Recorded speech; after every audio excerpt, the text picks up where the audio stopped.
ইরানের Shahed drone বর্তমানে আলোচনার কেন্দ্রে, কিন্তু কিভাবে মাত্র $50,000 এই ড্রোন তৈরি হয় যা আমেরিকার বুক কাঁপিয়ে দিচ্ছে। মাত্র 1 মাসের কম সময়ে তৈরি এটির দাম একটি ছোট্ট গাড়ির সমান, অথচ এই ড্রোনের একটি মাত্র আঘাত গুঁড়িয়ে দিতে পারে কোটি কোটি টাকার স্থাপনা।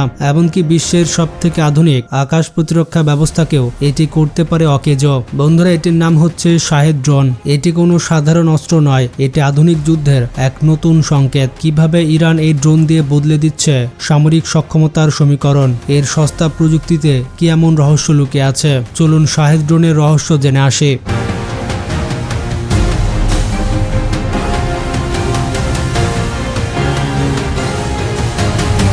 তার আগে ইরানকে যারা সাপোর্ট করেন তারা চ্যানেলটি সাবস্ক্রাইব করে কমেন্টে ইরান লিখুন। শাহেদ ড্রোনের প্রধান পরিচিতি হচ্ছে এটার ওয়ান ওয়ে অ্যাটাক বা আত্মঘাতিক ড্রোন হিসেবে। পশ্চিমা দেশগুলোর একটি আধুনিক ক্রুজ মিসাইলের দাম যেখানে $1 থেকে $2 মিলিয়ন, সেখানে শাহেদ 136 এর উৎপাদন খরচ মাত্র $20,000 থেকে $50,000। এই বিশাল পার্থক্যই শাহেদ ড্রোনকে দিয়েছে ব্যাপক জনপ্রিয়তা এবং বিশ্বজুড়ে খ্যাতি। বিভিন্ন সামরিক প্রতিবেদন অনুসারে এই ড্রোনটি একবার উড়ে ফিরে আসার জন্য নয়, এটি আত্মঘাতী ড্রোন আর ফিরে আসে না। এই ড্রোনটি কেবলমাত্র ধ্বংসের জন্যই তৈরি। কম দাম হওয়ার কারণে এটি বিপুল পরিমাণ ব্যবহার করা যায়, যা আমেরিকা ইসরায়েলের জন্য ব্যাপক ভয়ঙ্কর চ্যালেঞ্জ তৈরি করেছে।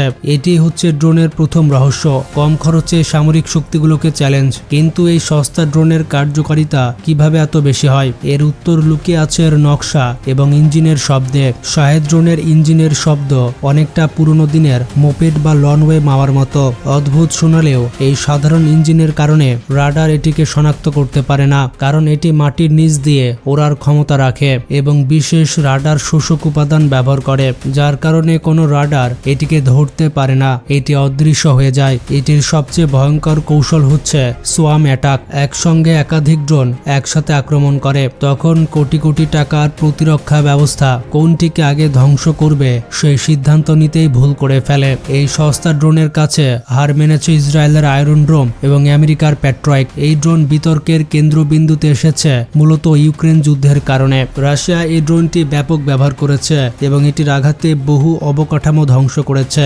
আর অবাক করার বিষয়টি হচ্ছে এই শাহেদের সাফল্য দেখে আমেরিকা, চীন ও ব্রিটেন সহ বিশ্বের অনেক সামরিক পরাশক্তি এখন শাহেদ ড্রোনের নকশা অনুসরণ করে কম খরচে একই ধরনের ড্রোন তৈরি করার প্রতিযোগিতায় নেমেছে। যেমন ডোনাল্ড ট্রাম্প ইউক্রেনের প্রেসিডেন্টকে বলেছে রাশিয়ার সাথে যুদ্ধ করে তারা যে এক্সপিরিয়েন্স পেয়েছে সেটার ভিত্তিতে কম দামে শাহেদ ড্রোনের মতো ড্রোন তৈরি করে দিতে।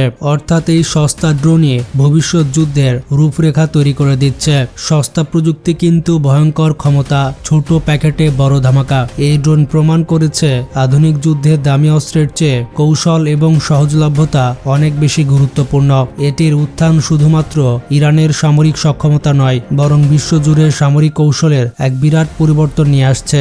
ইরানের এই শাহেদ ড্রোন ঠেকাতে আমেরিকা যে একটি মিসাইল ব্যবহার করে সেটির দাম 10 থেকে 12 কোটি টাকা, কিন্তু আমেরিকা সেগুলো তৈরি করতে 1 থেকে 1.5 বছর সময় লাগে। আর মাত্র 1 মাসের মধ্যে 1000-এর বেশি শাহেদ ড্রোন তৈরি করতে পারে ইরান। এ কারণে আমেরিকার কাছে ইন্টারসেপ্টর বর্তমানে শেষ হয়ে গিয়েছে। সাউথ কোরিয়া এবং তাইওয়ানে যে আমেরিকান ইন্টারসেপ্টর ছিল সেগুলো এখন ইরানে নিয়ে আসা হচ্ছে। মজার ব্যাপারটি হচ্ছে ইরান যে শাহেদ ড্রোন বানিয়েছে এটা কিন্তু আমেরিকার কাছ থেকে কপি করা। মানে আমেরিকা যে মাঝে মধ্যে ইরানে সামরিক ড্রোন উড়াতো সেই ড্রোনগুলো ইরান নামিয়ে ফেলে, আর আমেরিকার সেই ড্রোনগুলোকে বিশ্লেষণ করে গবেষণা করে ইরান শাহেদ ড্রোন তৈরি করে। মানে আমেরিকার অস্ত্র দিয়েই আমেরিকাকে আঘাত করছে ইরান। তো ভিডিওটি সম্পর্কে মতামত থাকলে কমেন্টে জানান। ভালো থাকবেন, টেক কেয়ার।